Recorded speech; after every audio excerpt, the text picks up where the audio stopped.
talk right now about what on earth Donald Trump is up to with Matthew Bryza. He's a former White House official working under George W. Bush and Barack Obama, joins us to discuss this. Good morning to you, and a Happy New Year, Matthew. Happy New Year to you, Julia. Great to be with you Thanks again. so much for joining us. Look, just talk, he went into Venezuela at the weekend. It was an extraordinary feat. Seized Maduro and his wife. They appeared in court yesterday. I mean, that perp walk, the helicopters, everything, the full Hollywood treatment there. And we have Maduro say, look, I'm a prisoner of war. He's been indicted on weapons and drugs trafficking charges. We won't see that case realistically come to court, realistically probably for another year, assuming there isn't some sort of deal done. And he's basically put his Maduro's deputy, his vice president, Delcy Rodriguez, in charge, ignoring what should be the democratically elected leader, the opposition leader who's won the Nobel Peace Prize recently. What on earth is Donald Trump up to? I think he's trying to figure it out. As we've discussed before, the goals of the threats and now the use of military force were never clear. Initially, it was all about stopping the flow of drugs from Venezuela into the U.S., but very few drugs were coming into Venezuela from I understand about 20% of drugs coming into the U.S. coming via Venezuela.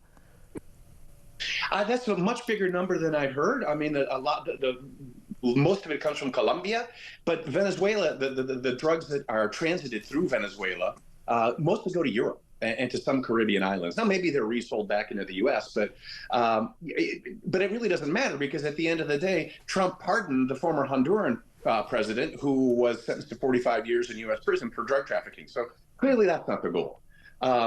It's not regime change, I guess Trump is saying now. The goal appears now to be just to transfer out Maduro, put in his vice president, as you were just saying, Julia, to replace him, and then conduct a law enforcement operation against Maduro. I just don't see what it gets for the U.S. strategically, other than to send a powerful message to countries all over the world that President Trump's a tough guy and he's willing to use force to get what he wants. Well, we're told, again, a lot of it is about the oil, and Venezuela has the largest known oil reserves in the world. But again, America is the biggest producer and exporter of oil in the world. Again, they don't have the heavy crude oil, which Venezuela has, which apparently is what all of the refineries are equipped for in America. I mean, so there's reasons there. But I mean, none of it really makes sense other than that full strategic message to the axis of evil, the Iranians, the Russians, the Chinese, who are very much closely involved in that Maduro regime in terms of the narco trafficking, the oil sales, but also of course funding terrorism throughout the Middle East and indeed the West via Iran and Hezbollah and the like. And again, I think a lot of people perhaps not aware of that role they played. What message do you think it does send out then? Do you think this changed anything? Because the bleeding hearters on the left are saying this is the end of the rules-based international order. This gives, the likes of Xi Jinping and Vladimir Putin free rein to do whatever they want because Trump has done this. Or does it send out a message, if I'm not happy, I'm going to take you on and I'm not afraid to put boots on the ground? Which of those messages do you think is the stronger? I think the latter one is stronger. I mean, and there's even more to it than what we've gotten so far in this discussion. I recommend that everybody who's interested in this go and read the U.S. National Security Strategy that came out a few weeks ago. In it, it says basically there's this new Monroe Doctrine, or as Trump calls it, the Donro Doctrine, which means two things.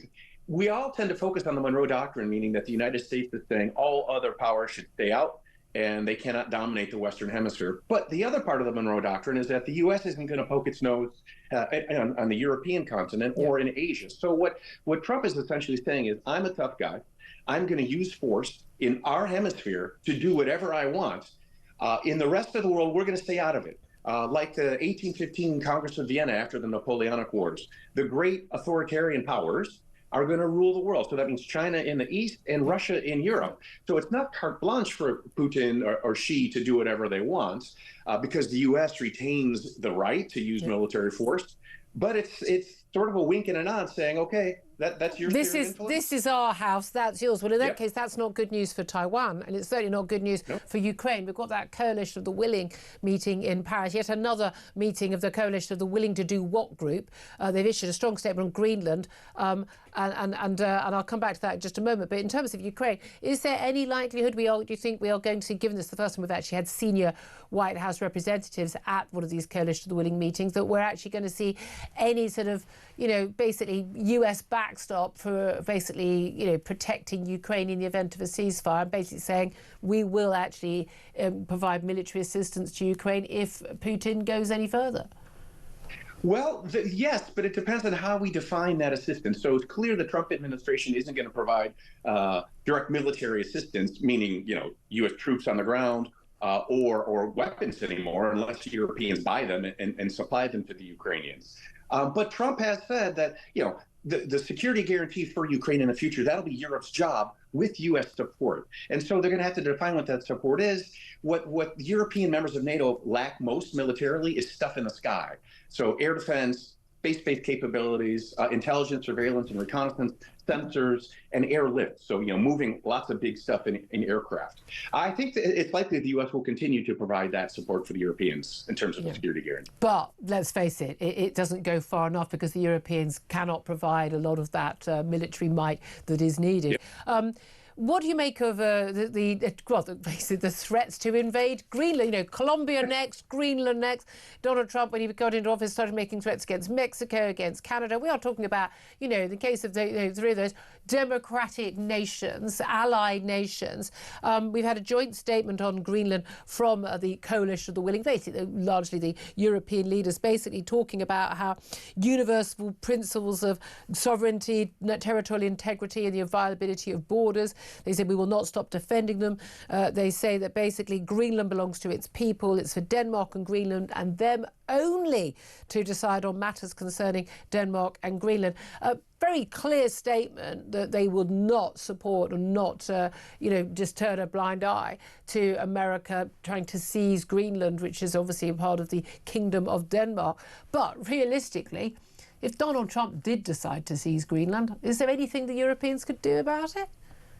No, there's nothing they could do in terms of military resistance. And, as Stephen Miller... Could they wag their fingers? Could there be a UN communique that they don't like? Oh, there could be expressions of concern, yes. There could be those.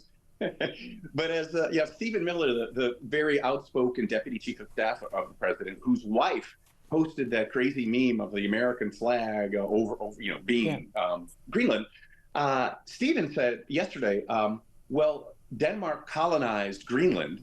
Why do we accept that? And we're going to do whatever we want in our hemisphere. So it goes back to the national security strategy. Yeah. People will argue about it being a violation of international law. But one thing we should keep in mind, when it comes to Venezuela, it is absolutely not clear that the Trump action violated international law. No. Because it's not clear that Maduro had sovereign immunity because he wasn't recognized as being legitimate. So it's complex. International law is complex. I personally do not understand why people think that there is this sort of sovereign immunity, but also the idea that, we should give the same recognition in law internationally of someone who is a, fully corrupt, not democratically elected dictator, who's killed his own people, against a democratically elected leader of another nation state. These things are not equal. Yeah. So in Europe, a generally customary law says that whoever is the head of state gets full sovereign immunity. Yeah. U.S. is different. So there was a decision in 1989. The guy who became President Trump's attorney general in his first term, Bob Barr, wrote it, and basically it says if a foreign leader is illegitimate in our mind, then U.S. law can allow that person to be extradited to face criminal charges in the U.S. And that's exactly what's happening. That was used for Manuel Noriega to arrest him, the former leader of Panama. Well, look, we're still a bit unsure about the reasons for Donald Trump going into Venezuela. Yeah. Are we sure now of why he would want to seize Greenland? What is the issue? Because it's not, Greenland isn't pumping drugs into the United States. It's not run by an evil dictator. I don't know what their oil situation is, but they definitely have natural resources. What is the reason why the strategic interest of the United States would require America to seize control of Greenland? Number one, the Trump administration considers Greenland, technically it is part of the Western Hemisphere. And it's super close to Canada if you look geographically at a map closely. Number two, its geographic location is also very important for defending the Arctic and the northern parts of the Western Hemisphere. But number three, what you mentioned as well, there are a lot of critical minerals in Greenland, and the U.S. wants to get their hands on those. It's really that simple. It's fascinating how much things are coming back to, you know, the stuff that's in the ground that is what really, really matters. It's almost like everyone's waking up to what the Chinese have been doing for the last 20 years with their Belt and Roads policy. But there we are. Matthew Bryza, great to talk to you, former White House official. Thank you very much indeed for that. Thomas Hayter, just bring you in briefly. I mean, again, we're just coming back to Realpolitik. I mean, everyone can talk a good game and you can put out a nice communique and say, oh, no. At the end of the day, you know, military might, economic power, availability of, key energy like oil. That's all that matters. That's how you can do what you want if you've got those things. And I think we're just getting away from an era in which we can pretend that those things don't matter. Yep. In which we can pretend that the military power or economic power of a particular nation is unimportant because we have these other rules that we play by, that the national interest won't express itself because people have signed a statement or a declaration at one point or another. It's not to say that you can't sometimes, it's necessarily a fantastic situation to be in, but you have to play the cards that you were dealt. And I think in a bit more realism in foreign policy can only be a good thing, even as we try to move towards a slightly more even way of playing things. Absolutely. 11:49.